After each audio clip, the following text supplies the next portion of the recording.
பெரியார் ஈவேரா சிந்தனைகள் 9304 பக்கங்கள், 7 தொகுதிகள், 20 நூல்களாக வெளிவந்தன. முதல் தொகுதி சமுதாயம்,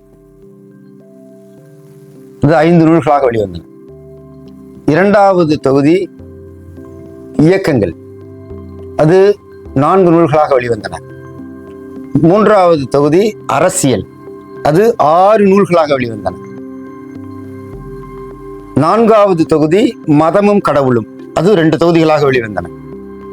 அதற்கு அடுத்தது தத்துவம், அது 2 தொகுதிகளாக வெளிவந்தன.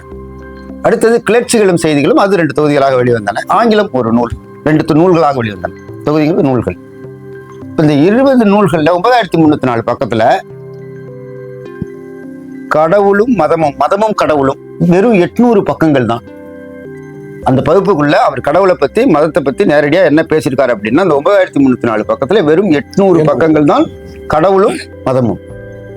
மிக அதிகமாக அவர் பேசியிருப்பது அரசியல், மிக அதிகமாக பேசியிருப்பது சமுதாயம், மிக அதிகமாக பேசியிருப்பது இயக்கங்கள்.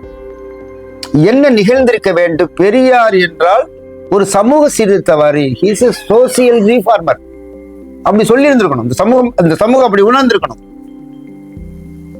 அவர் ஒரு சமுதாயத்தை சீர்திருத்த வந்தவர், கடவுளை எதிர்க்க வந்தவர் அல்ல.